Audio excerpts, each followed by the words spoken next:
chapter 5 in the book, and the title of this chapter is Determine How to Spend Your Time. So this is about determining how you actually are to spend your time. Now, this right here is a photo of, not this one, but the next one. There we go.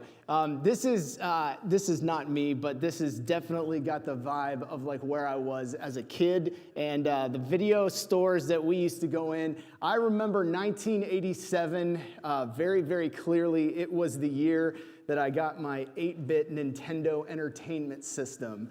Super Mario Brothers, it was an absolute game changer, okay? And as a 90s kid, I remember going to the video store with my mom and my dad, and we would go, and often we would be able to rent a game. And that was just mind-blowing that you could rent video games. It was, I still remember when they just started doing that, back when Blockbuster was a thing, Family Video was a thing, you guys remember this. And if you lived in North Jackson, Anderson's Appliances. Do you remember that? Anybody? Anderson's out there.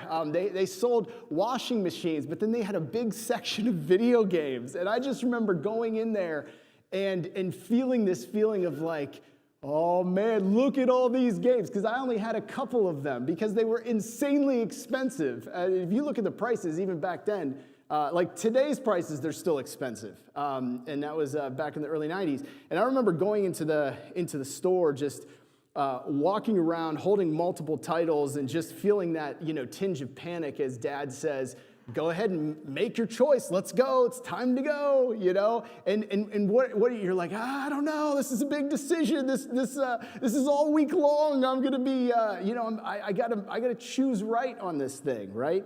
And, when you can only choose one, the stakes are higher, right? And it's funny because in life,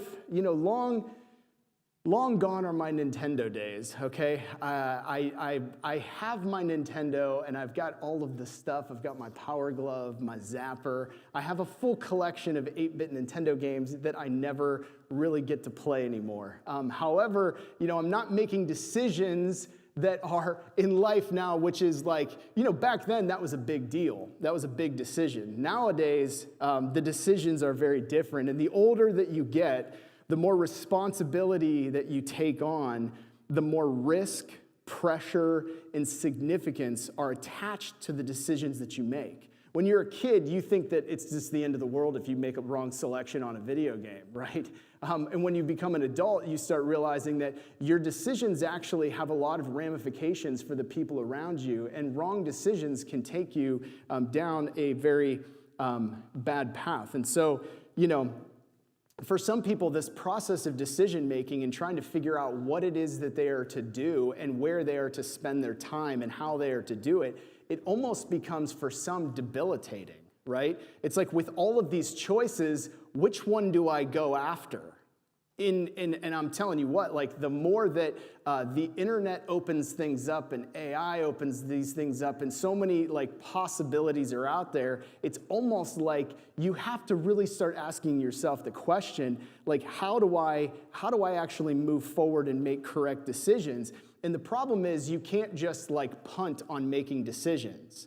Because that's a lot of times we want to, well, you're just like, okay, well, I'm just not going to do anything. And the problem is that indecision is actually a decision itself as well.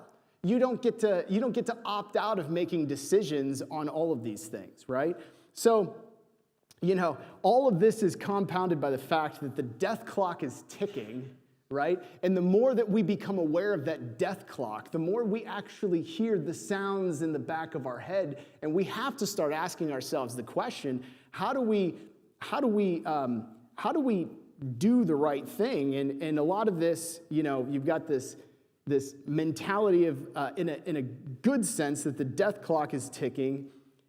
You only have one life, and you can't get it back. And so, as you mature and grow, you have to become more competent at decision making, at choosing the right options out of all of the ones that are out there. And it's kind of a hard thing, right? So the question that I'm sort of posing is, since the stakes are high, how do you make sure that you're moving in the right direction? How do you do that? How do you figure that part of it out? Because if you write all those who statements out and you start looking at all of the things that could happen, all of the potential possibilities, there's a lot there. There's a lot there. So my answer to this is, I would argue that you already know how to do this. You already operate by it in many areas, and this is especially seen when you get into a car, right? You naturally have a checklist and a filter, and what do you do when you get in the car? You start, the first thing you got to do before you get out of the driveway is what? You got to figure out what the right destination is. You got to punch that into your, into Google Maps or Apple Maps, and away you go. But you naturally start the same way, like with sort of that end in mind. And it's relatively simple in some ways to understand. It's you have to know what the destination is, and life's navigation is not always as simple to follow. However, it gets much easier when you know where you ultimately want to end up.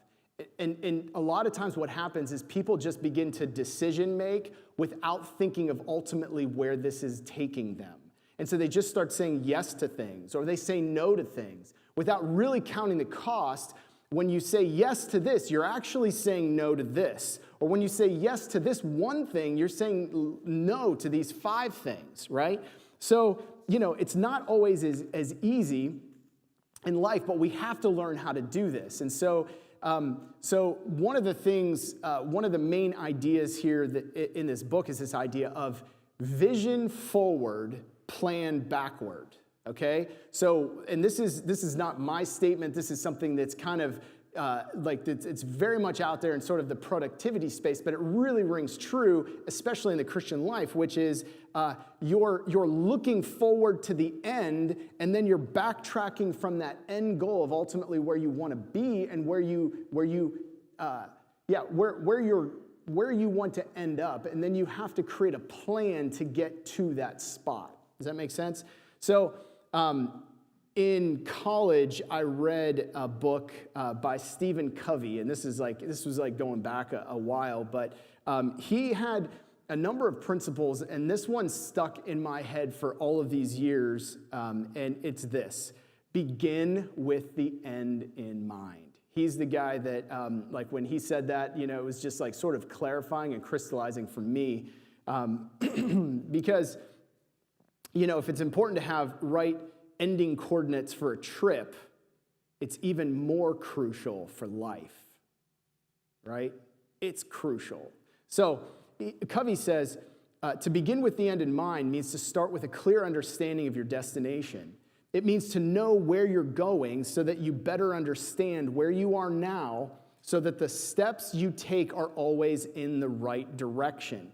You have to define the win and the desired outcome. If you don't define the win, it's going to be really hard to process that, right? To go in the right direction, because you haven't, it's like getting out and just driving. Yeah, there are people who do that, but you really need to know where you're going before you just get in the car and just take off, right? So Covey warns, he says, it's incredibly easy to get caught up in an activity trap in the busyness of life, to work harder and harder at climbing the ladder of success, only to discover it's leaning against the wrong wall. And that's the thing that I want to keep all of us from doing, which is putting all kinds of good hard work into something that ultimately doesn't actually matter, or that doesn't get you where you're ultimately trying to go, right? So if you have determined the right destination, you can develop an appropriate plan to get where you need to go. And so it's this idea of, again, vision forward and plan backwards. Vision forward to it, what do you want at the end, and find that thing, and then reverse engineer how to get there, right? That's the idea. So once you have that vision for this outcome, you really have to create at that point a blueprint or a plan for how you're going to get there. And, so few people are actually thinking through the processes that it's going to actually take to get there. People are just doing the equivalent of jumping in their car in life and just heading out, And it might sound romantic to just get in your car and drive. But then guess what happens? You start getting hungry, and you're like, wait a minute, where am I going to sleep tonight? And you have to and then you find yourself in a very terrible area, and you're not sure if you can. There's just, life. You can't just get in the car and go. You got to figure out where you're going. So, James Clear's maxim, I think this is very true. You do not rise to the level of your goals. You fall to the level of your systems. And this is again, once you have that goal in mind, you have to start creating the system that's going to get back to where that is. So, and he points out, and I think I talked about this last week or the week before, but, every NBA team has the goal of winning the championship, right? So it's important to know the right destination, but then there's a whole bunch of choices and decisions along the way of how to make a championship team. And that's everything from finding the right players to having the right practice drills to knowing the right plays. I mean, it's just so many things that go into it, right? So the question is, how does this affect your life as a Christian? And I would say, to begin with, this means that you must understand that neither your body nor your time is your own, okay? The Bible actually talks about this, and Paul he opens up almost all of his letters by referring to himself. His self-identity is a slave of Christ. Okay, and that word is actually, I'm being very specific when I say slave and not just servant, okay? Because sometimes what we kind of lose in our modern revulsion to the word is we actually miss that that's actually what Paul was talking about, okay? We have to understand some of that. If you want to go further on that, and this is part of the reason why I do like the LSB translation, because it translates that word clearly, right? So that we can see what it actually is. MacArthur actually wrote a whole book on this, if you want to check that out. But that's a side thing. So I'm going to read Romans chapter 1, verse 1. It says this: Paul, a slave of Christ Jesus, called as an apostle, having been set apart for the gospel of God. And our salvation begins and forever continues in the confession that Jesus is Lord. End. Full stop. He's the Lord. That means that we are slaves of Christ, okay? So 1 Corinthians chapter 6, verse 20 says that you're bought with a price. That is slave imagery right here. Okay, as much as everybody wants to sort of detach from that and wince and kind of cut that, this is one of the primary metaphors for understanding where we are with the Lord. And there's so much that goes into it, and this is why I think MacArthur writes the whole book on it, is sort of dissecting sort of an American understanding of slavery versus even what was going on in the biblical world, right? However, we'll kind of put that discussion somewhat to the side for now. But the reality is, you might think in some ways, being a slave to Christ sounds like kind of a downer vision for life. This is the goal, is to be a slave of Christ. But here's the thing: when your eyes behold the all-wise God of eternity and taste the delicacies of his goodness, you can't help but want to trade in the rust of this world for the jewels of knowing him, being with him, and living for his glory alone. There is nothing else like it. And Paul even said, I count all of this stuff as trash compared to the all-surpassing glory of knowing him. That's really, at the end of the day, what it's about. And so the question would be, if we do think of ourselves as slaves of Christ, how does someone know what God wants them to do specifically, right? Let's say you have that mentality. What do we do with it, right? And the way that I would explain this is there's sort of two parallel components of what he has given us as his slaves to operate with in this world. One is a constraint, and the other one is a flexibility, okay? A constraint and a flexibility. So the constraint, when we, just kind of understanding this is that you're constrained in the sense that you are a steward or a manager of his stuff, his time, his life. You are not your own. This is the thing that you got to wrap your head around. This is what the productivity world can never get through their minds, because they just start with, what do you want to do? It's not, what are you designed to do by your creator who owns you? Right? You got to kind of start in a different place, right? So there's a constraint in the sense that we are called to be stewards or managers of his estate and his resources. That's the constraint. But on the other hand, you've been given a God-given flexibility. And by this, I mean that God has given you latitude on how you handle his investment. Okay, he's given you some latitude. So it's not like, there's only one specific thing that you can do to invest properly the resources that he has given you. He has given you some constraints, but he's also given you some flexibilities. And so the first thing that we need to do in life when we're trying to navigate what decisions do I make, right? How do I properly make decisions is embracing these God-given constraints, full on embracing the constraints that he gives you, okay? And for sake of time, if you want to go back through this, read Matthew chapter 25, 14 through 30. I mean, this is epic, but I'm going to skip this for time. And I'm just going to kind of pull out some of the passages here where we're going to kind of, we'll dig a little bit into this, but I just encourage you to go back and reread this story at some point, because it's just, this will help solidify it in your mind.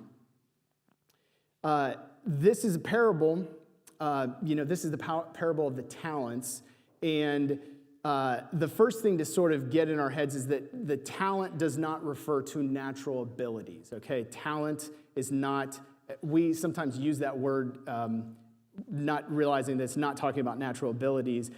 It's a unit of weight, which in this case relates to a measure of money, okay? So the parable is about much more than simply using your abilities for him. As MacArthur points out, he says this parable illustrates the tragedy of a wasted opportunity. That's the crux of this parable, okay? So the master gives 3 of his servants a weighty responsibility to handle in his absence. 2 handle it well, and the 3rd squanders the moment by doing absolutely nothing. Remember, indecision is a decision, right? So Jesus sets the scene. He says, it's like a man about to go on a journey who called his own slaves. Again, just notice the language. His slaves, and handed over his possessions to them. So first thing to notice here is there is a large gap in ability between these servants and their master, okay? When we're talking like slaves of Christ, on the one hand, you have the master who has all of the power, all of the resources. He owns everything. They, on the other hand, they're not even necessarily owning their life.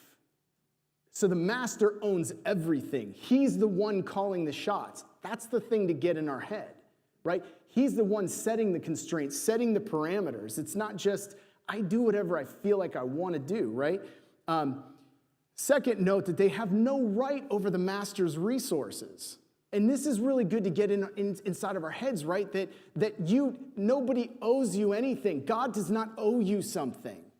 And this is what's really hard, because sometimes providence, in God's providence, you have only these couple of options. Well, these are the couple of options that God has given to you, right? But the reality is, with all that he has given us to steward, we ourselves, we have no right over the master's resources. In fact, 1 Corinthians 4:2 says, "Let a man consider us in this manner as servants of Christ and stewards of the mysteries of God. In this case, moreover, it is required of stewards that one can be found faithful." And this word steward here, MacArthur goes on to point out that he says, a steward was a slave who managed his master's household, supervising the other servants, dispensing resources, and handling business and financial affairs.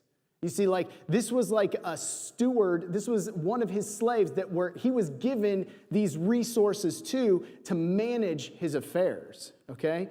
So, but the reality is, we have nothing in and of ourselves. We own nothing. All is the Lord's. You got to kind of start there, right? None of the stuff that I have is not my own. It's not mine. Because a lot of times what we do is we start hoarding, because we're it's mine, my precious, right? It's my stuff, my jewels, my precious thing. And, this is the thing, goals and processes are not created so that we can get what we want, but so that we can be found faithful to do right by our master, right? It's not, and this is what's so different from the Christian understanding of hard work versus the secular understanding. Because in the secular brain, it's really just hey, are you a world traveler? Do you just want to see the world? Is this just do you feel like this will fulfill you? Be a nomad, be a digital nomad. And there's a whole thing, yeah. What I'm saying is just they start in a completely different place than the Christian. The Christian is starting here. God is the one who owns all the resources. None of it's ours, not a bit that we have. And we have brought nothing into this world, and we will take nothing from it. So, third, every steward will give an account.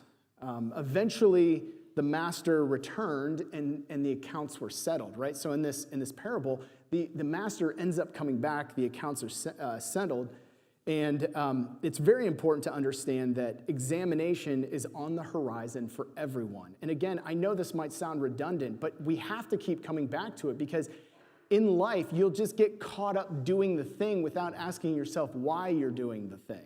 And you have to continuously come back. Who owns everything? The Lord. Right? I am not my own. I'm just his slave, and I'm trying to figure out what to do to best manage and steward the resources personally that God has given me for my family, for my church, for my world.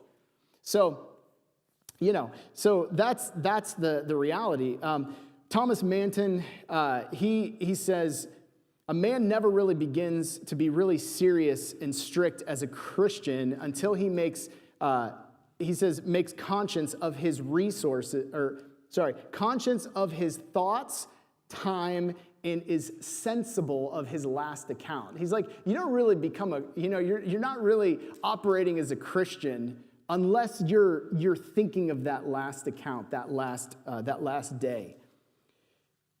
So the truth is there is constraints, and we have to operate within those constraints. But then the reality is also, we not only just have the constraint that everything is his, we also have God-given flexibility for how we operate within that constraint, okay? So the third slave in this parable makes a very interesting excuse. He says, and this is in Matthew 25:25, he says, "I was afraid and went away and hid your talent in the ground. See, what you have is yours, and he produces it, right? And it's interesting because he cites fear as the factor, and I just think that I call baloney on that, because the fear of the Lord is the beginning of wisdom. That's not what he wasn't. He was scared of something, but he wasn't scared of the master. There's no fear in his eyes of that. I don't believe this. It's interesting, though, if we look at the previous verse, we see that, in fact, he was deflecting responsibility and shifting his blame onto the master. He was putting his failure onto the master. It's actually your fault. You're a scary guy, so it's your fault that I didn't do this. I mean, he sets up the excuse saying, "Master, I knew you to be a hard man." And this servant actually has the audacity to blame his failure on the character of his master. And what do you notice from this is that he took zero responsibility for his own actions. He did not own his actions. I think the story might have been a little bit different if he would have fallen down and just been like, "I screwed up big time." This is not what he does. He blame shifts, he deflects, and he puts it back on God. And that's the thing, is that like you gotta start by taking personal responsibility for where you are. Like just own it. Own the circumstances. Own where you are. If you haven't been good with his money so far, if you haven't been good with his time, just own it, man. Just take ownership of that stuff. Because you can't start making a plan to fix that stuff until you just own it. Own it, own it, own it. Problem here is that not that he tried and failed, but rather he didn't even attempt to make a return.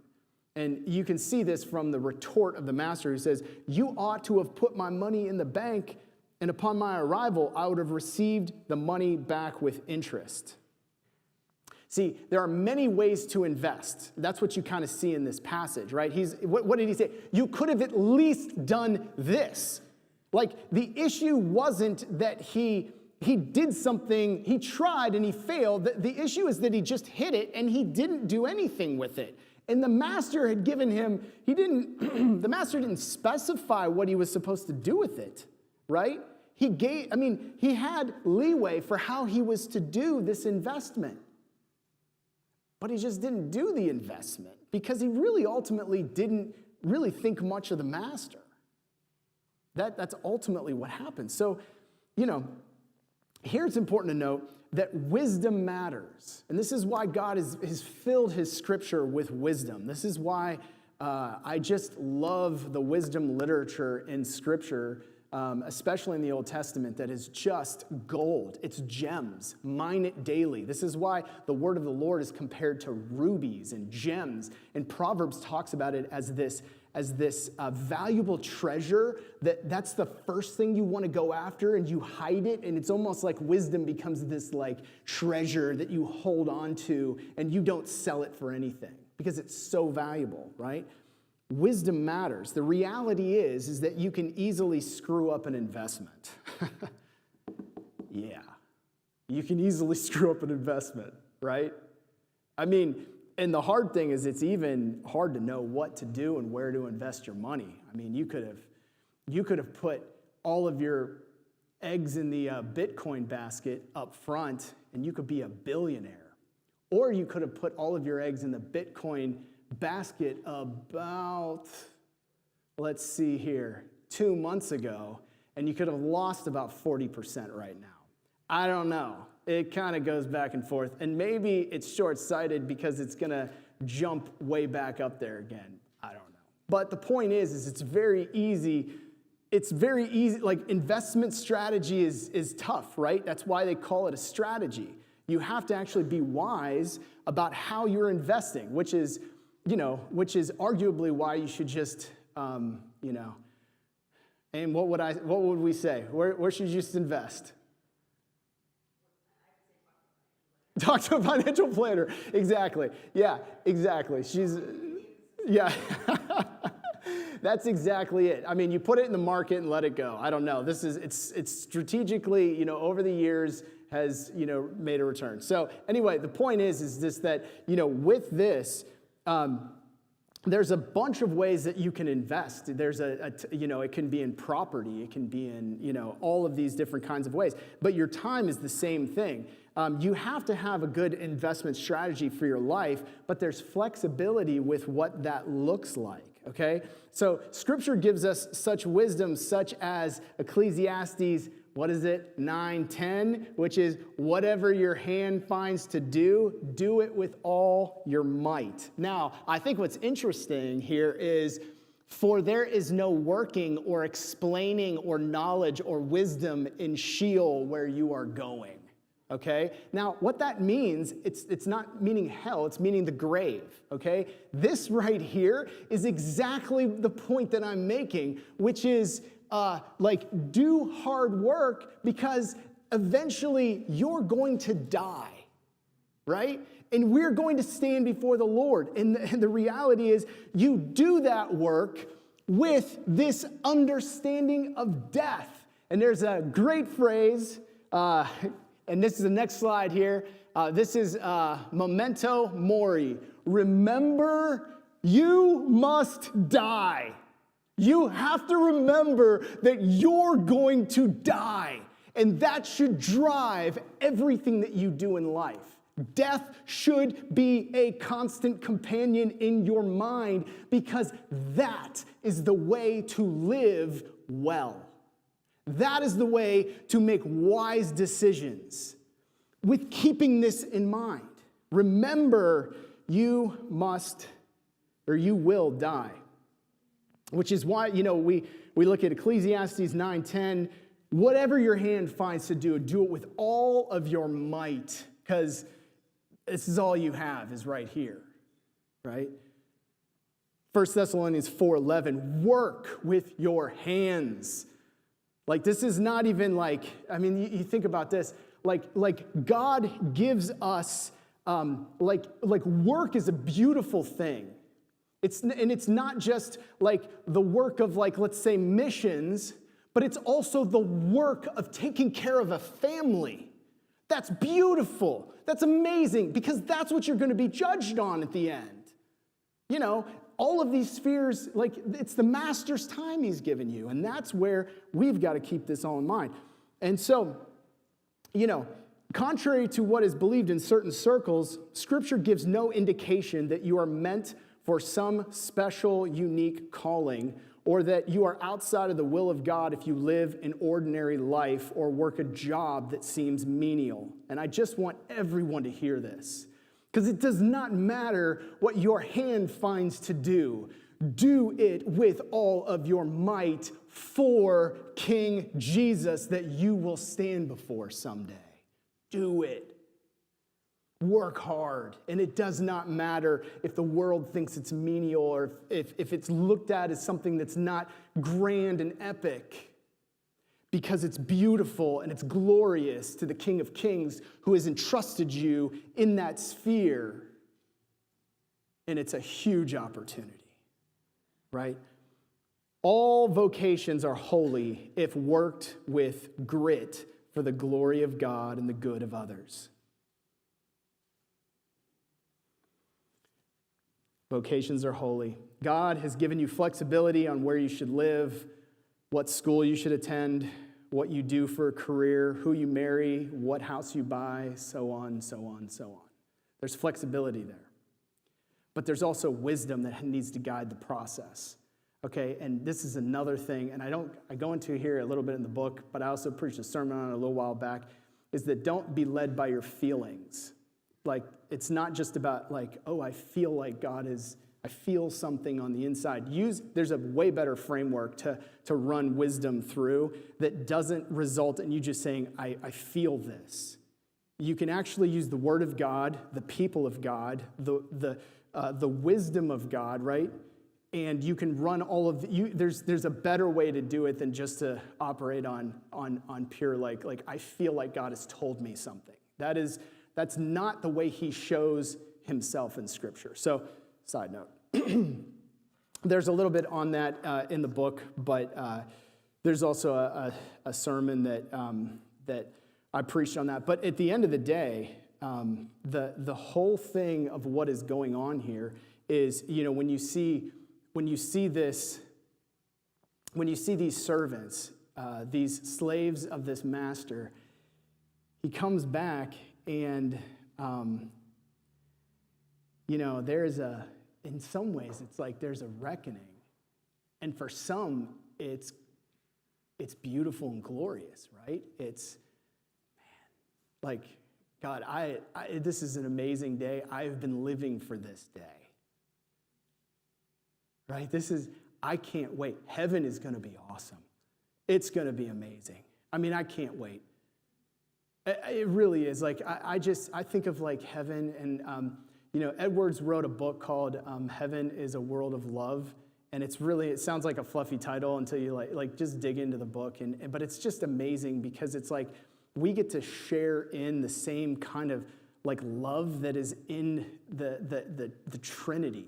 I mean, it's just mind-blowing to think about, and it's one of those things that I think forever we will be looking back on this moment, these moments that we're here.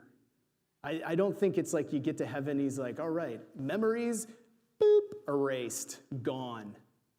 But I think what it is you always remember back to this life you lived and what you learned about God, and sometimes you're not going to even see it until you get to the other side. But what's so amazing is that eventually the war with sin will be over internally. Our flesh is not going to be there. That's going to be awesome, So you don't have to fight that war. You don't have to fight that battle someday, right? Someday, the tough part of making these decisions and being like, I don't know, should I invest in Bitcoin?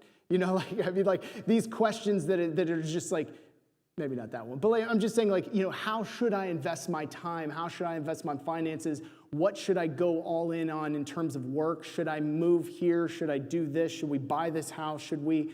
All of that stuff, that the difficulty is that sin has broken everything, and it's constantly fighting back with thorns and thistles. But someday, that's all going to be over. And we're going to get to look back on this. And what I want to say is like, one, you got to make sure that you actually are a slave of Christ, okay? In other words, Jesus Christ is Lord, full stop, in your life. That's called being a Christian. Like, that's what it is. I mean, this is what it means to be a follower of Jesus, is that he is king over your entire life. It doesn't mean you don't sin, right? Because we are progressively sanctified until that moment that we are glorified. So we are working out our salvation with fear, trembling. But the first thing you got to do is make sure that you are his slave. Secondly, we've got to make sure that we're making wise decisions. We're understanding the constraints, and then we're embracing those constraints, but then we're also looking for wisdom in terms of the flexibility. And I'll tell you this is why you got to be in a good church with good people around you as well. This is why God talks so much about friendship in Scripture. Godly friends that will give you godly wisdom, right? This is huge. It's why you got to be in a good church. It's why you got to be around other people who are walking with the Lord so they can help you through this, and you can bounce things off of them and you can process them, right? This is why this is super important. So that is sort of the framework for how we're going to approach this whole thing in terms of making decisions, right? There's some constraints. There's also some flexibility. So now what we're going to do is we're actually going to talk about the flexibilities. And I know these are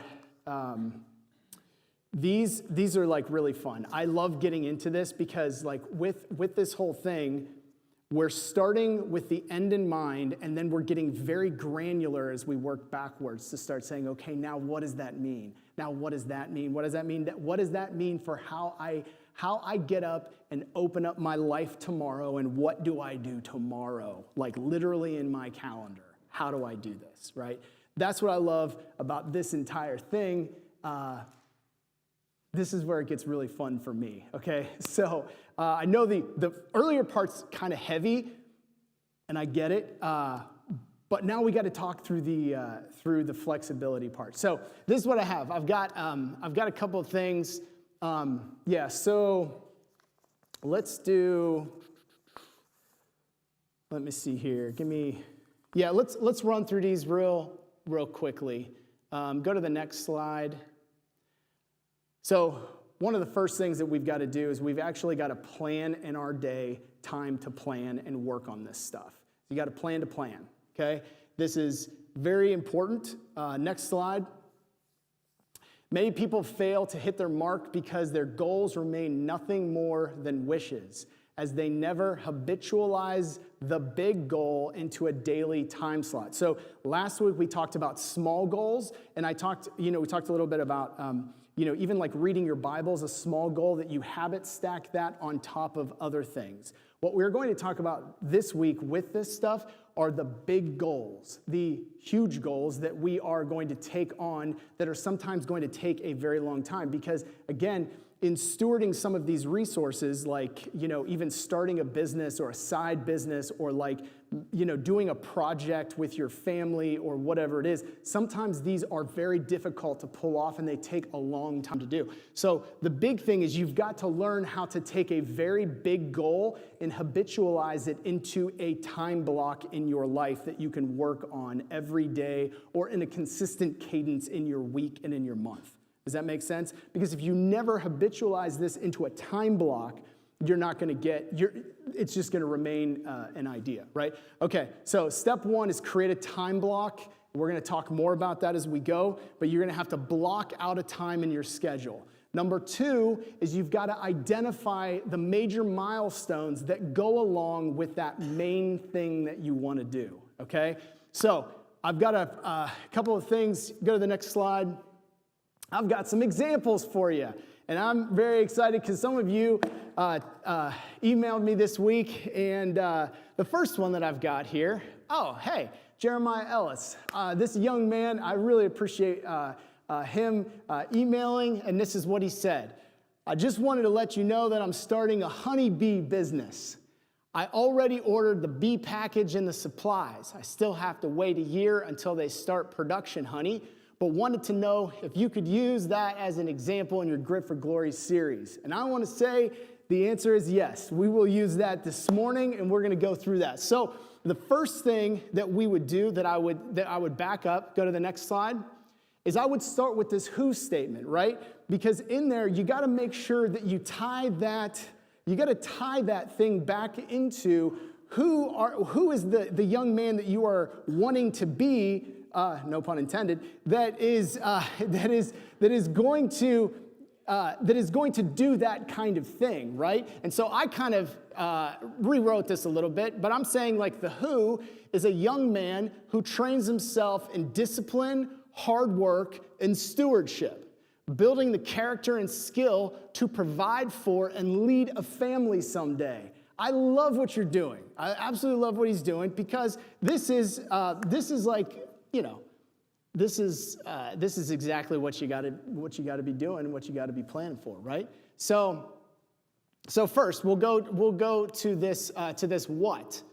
So the what ends up being start a honeybee business that produces and sells honey locally, okay? So I would classify this thing as a big goal, right? Like starting a honey business is something that is going to be, there's a lot of work that goes into it. So this is a big goal. You can't just add it to your morning and check a box. Like, okay, I drank more water today, done. Like this is not one of those kinds of things. It's going to cost real money. It's going to take real learning and demand steady work over months. So the plan below breaks it into steps. Work through them one at a time. There's also a time block section. Fill that out and put it on your calendar. That's what makes it real. You have to instantiate that into a real time block in your schedule, okay? So to break down this big goal, the first thing that we need to do is we need to create a series of milestones. So this is where you really got to start getting creative about like, okay, what's it actually going to take to start a honey business, right? Like if you're going to do that, and again, remember, you're starting that honey business because part of it is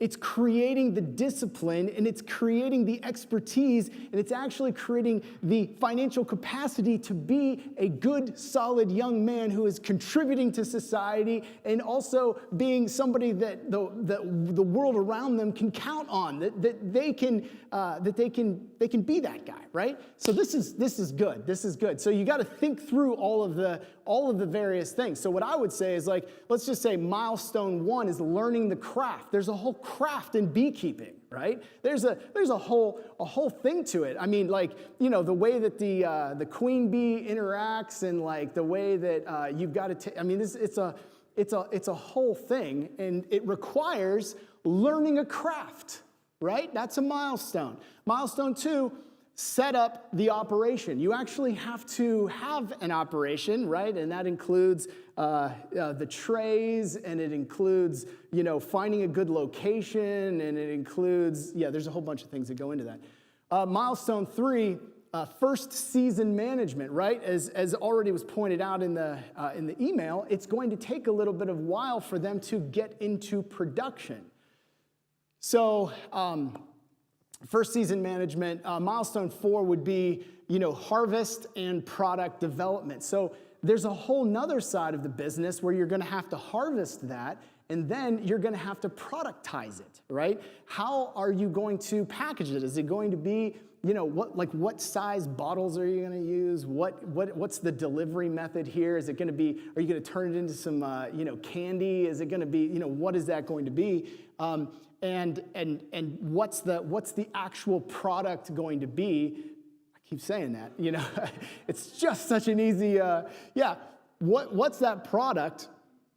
And you've got to define that out. You know, you're going to have, you know, some things in there of like, what are you going to call the thing? Where are, you know, and again, then it kind of leads into milestone 5, which is sales and distribution, right? If you're gonna sell this thing, you're gonna have to, you know, brand it. You're gonna have to figure out what's your sales channels, right? Like, in other words, how are you going to sell this? Is this going to be friends and family? Is this, like, are you gonna wanna do it for real? Are you gonna wanna, you know, set up a Shopify site and sell it online? You're gonna wanna go through Facebook, you know, and do bee drops, you know, honey drops. Woo, it's honey drop time. Call me at, I'm just kidding. But you get the idea. Is there's a whole sales and distribution thing that you got to work on, and then reviewing it, evaluating it, and growing it, right? Like understanding if the time, you know, the juice is worth the squeeze, if it's a worthwhile venture. And that there's a whole bunch of things in just evaluation and growth and all that kind of stuff, okay? Now, I don't know, is this what you were expecting? I don't know. Like, I'm just saying, like, if you want to do a business of any kind, that's the kind of stuff that you have to think through, right? You have to, like, put pen to paper, and you have to actually start thinking through. Go to the next slide. So if we look at milestone 1, and this is what I would put, you have to start building out this plan. So in milestone 1, it would probably be, you know, and again, I'm just taking a swing at this one, right? I'm not a professional beekeeper. All of the advice is for illustration only. I am not. This might kill all of your bees. I don't know. I have no idea. But this is the swing that I would take at this, right? So number 1, I would say under this learning the craft, it's researching beekeeping fundamentals. So that would be books, YouTube channels, local beekeeping associations. I know that there are different people around here that are also, you know, there's associations that you can get into. Find a local beekeeper willing to mentor or let you shadow, right? That's probably another good idea of like something that you can do during this learning the craft phase. Another thing under here would be take an introductory beekeeping course online or through like Mahoning County. I think there's, you know, I know that there are tons of like, there are tons of like courses and things like that you can take. I would like try to figure out like who's got the knowledge in this. Where can I take an online course, right? And then, you know, the next one, maybe study seasonal cycles. What bees need in spring, summer, fall, and winter. And this is all the learning phase, right? So, do I have another slide after this? Yes, okay. So from there, and that's only one milestone. You really have to do that for all of the different milestones to really think through the thing. Because if not, there's a good chance that, again, I want to help you steward it well. I want you to steward your time well. And if you haven't spent the due diligence and the time to actually think through what all the steps are going to be and what all those to-dos are going to be underneath each one of those milestones, then there's a good chance that you're going to get out there and you're going to waste a ton of time, and you're going to put a ton of money into it and a ton of effort, and it's not going to go anywhere because you haven't really fully thought through the big picture, and you haven't thought through the big picture because you've never blocked out the time to do the thinking, okay? You have to connect it again to your calendar, to a habitual cycle, or else it's sort of like you just kind of hit it ad hoc. Right? And then there's people who do it all the time who are just like, I don't know what I'm doing, I'm just winging it, right? And that works to a point, right? The good thing about just winging it is that like you get up and operational rather quickly. The bad thing about it is you usually crash and burn in spectacular fashion, okay? And so what this is geared to do is I want to get you up and running quickly, but again, consistency over intensity, okay? I want you to work on this stuff weekly, daily, because it's amazing what happens. I mean, listen, even on beekeeping, if you don't know anything about beekeeping and you commit to a 30-minute session every day after you get home from school on learning the fundamentals of beekeeping, how long do you think it's going to be until you can run circles around pretty much everybody you talk to about beekeeping? What is that, a month? Is it 2 months? Right? It stacks up fast. It goes really fast, and you're able to really you're able to make it happen. So with big goals don't happen by accident. You need a dedicated, recurring time to work on this. So when that time arrives, you open your milestone list and you work on whatever is next. So you go to those milestones and you have a time block in your schedule to work on your stuff, okay? Does that make sense? And what I want to say is you have to pull these time blocks in, and then you have to guard them, okay? Because everything in the world will be coming after that time block. And guess who else is coming after that time block? This terrible person that lives inside of you called your flesh. And it'll be like, do I really need to learn how to mess around with bees? I could just play video games, right? I could just lay down here and scroll into oblivion. And your flesh is like, oh, I'm too worn out. I'm too tired. This is going to make me feel better. Listen, just lay down here. Don't get into learning about beekeeping. That's going to be hard on your mind. Just relax and scroll for a bit, right? Just 5 minutes, 10 minutes, open it up. And guess what happens? Is an hour later, you're like, well, I've wasted like an hour. You know nothing about beekeeping, and you actually feel physically bad. I don't know what it is, but when you scroll, you just feel bad afterwards, right? A lot of times it's like you walk away from it going like, blah.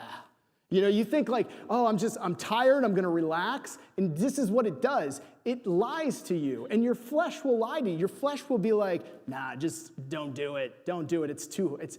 We don't wanna be, a legalist here and stick to the plan. There's just your flesh will give you every single excuse in the book of why you need to not hit that time block, right? But here's the reality. Put the time block in and do it. Do the thing. Just do it. You can just do it, even if you don't feel like it. I know this is a crazy thing in our world to say, but just because you feel something doesn't mean you have to do what you feel, okay? That's what I want to tell everybody. I just want to be like, listen, I get it. I get you don't want to do it. I get you don't feel like it, but guess what? You can actually do things that you don't feel like doing. Ta-da! You can do it. You can absolutely do it. You don't have to be ruled by your emotions. Emotions are things that take over you, okay? This is passions that take over you. What I think are much better are affections, okay? Affections are emotions, but they are emotions attached to will. That you are saying, even though I don't want to do this, I'm going to do it because I know it's the right thing to do. And what happens is when your affections set the course, eventually, like, you catch up to where you should be. And like, you do it, like you start doing that for a month and you're like, this is amazing. This is so fun. I love this. I'm actually producing something. This is good. I'm doing good hard work. And it's starting to show. It's starting to pay off on something, right? So block those times off and get real specific, right? Like, what days of the week are you going to do it? Like, make an actual plan. I cannot stress this enough. That there's so many times people are like, well, I read my Bible, and they have a general idea of what they're doing, but they don't have any specific time block for it, right? They're not putting that in a spot, or they want to start a business, but they've been wanting to start that business for like years now. And you listen to something, and Proverbs talks about this. Proverbs talks about the people who start and don't finish, and it also talks about the people who always talk about it and don't start. There's non-starters and there's non-finishers. And you shouldn't be either one of those, right? Side note. But that's just like, that's Proverbs. That's what happens when you read in Proverbs and it starts like getting into your soul and you're like, I don't want to be a non-finisher. How do I like not just start the thing, but do the thing? Well, get a time block in your schedule. Be super specific on it. Mondays and Thursdays. What time? 3 p.m. After I get done with school, I'm going to, I'm going to spend how long per session? I meant like 3 p.m. to 5 p.m., not 3 to 5 hours, though. If you want to work on that 3 to 5 hours, feel free. But I'm just saying, how long per session? Maybe it's 30 minutes, maybe it's an hour, whatever it is. I mean, it's amazing how much 30 minutes adds up over the course of a week, and it's awesome. It's so awesome. Okay, where will you do this work? My home office in my room. Maybe that's, just define the details out, get super specific with it, put that time block in, and then do the thing. Just do the thing, right? Because ultimately, the reason why, if you could back up to that who slide that was right at the beginning of this, because ultimately, this is what happens when you start going after these kinds of things and you're gearing your mind into that, is then you become a young man who trains himself in discipline, hard work, and stewardship, building character and skill to provide for and lead a family someday. That's what young men, that's what young guys, you need to be doing right now. I think all of you should be starting things up and making things happen and going to work. I mean, I remember, and this is what I want. I want you to not only go to work and work hard and like stop mooching off of your parents and all that kind of stuff and like start paying for things, young men. Like do the thing. Like man up and do the thing. Okay?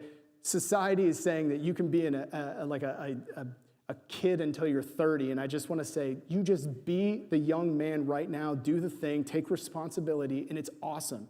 I still remember. When I was 12 years old, I started working at a golf course right down the road. And I'm so thankful that my parents let me get out there. And I'll just say this, and I'm not saying this is for everybody because sometimes sports is actually a good way to train young men. But I will also say there's another option, and that's called getting a job. And that's what I did. I played basketball 1 year, but I'd much rather work. I had a really good time. I worked at a golf course, did maintenance, drove things, fixed potholes, there's all kinds of stuff we did and things I probably shouldn't have been doing too because it was we were just kind of running wild on the golf course. But anyway, this was in Diamond, Ohio. Shout out to North Jackson. But I still remember getting that first paycheck, and it was like $70-some. I made $2 an hour at the thing, and it was just like I was like, you can do things. Like you could do it. You could just do it. And that blew my mind. And I tell you what, there's something, you're built for this stuff, young men. You're made for this. You're called to be a provider, a protector, a prophet, a priest in your home, and you need to get to work at a young age figuring out how to do that and not waiting till you're 30, okay? So, close rant, but I just want to say, like, this is the process for how you do this thing. This is also one of the main reasons why I wanted to write this, is it's applicable to everybody. So I also have, and I know we're out of time, but I've got a couple of these plans run for, so Sandra was talking about building Inspired Country Creations, which is mini cheesecake business, which who doesn't want to see that business, up and running? I think we all want to see that, right? I've got a bunch of different ones. So this applies to, this can apply to all of us. We can do these things, and it might, yeah. So anyway, my point is, get specific with this, go after these big goals, time block it, put it in your schedule, and you can just do these things for the glory of God and for the good of the people around you. That's where we're going. So let's pray. God, thank you so much for this day. I pray that you would just give us wisdom as we seek to steward your resources better, knowing that we do not own them. It is you and you who own them, and someday we will stand before you. We will all give an account. And Lord, I pray that that day would drive us more than anything else in life. And God, that you would just reorganize and rearrange our lives into the pattern, God, that is just going after you with that end day in mind. God, we love you. We thank you so much. I am so thankful for this church. Lord, I pray that you would just draw us closer together as a family.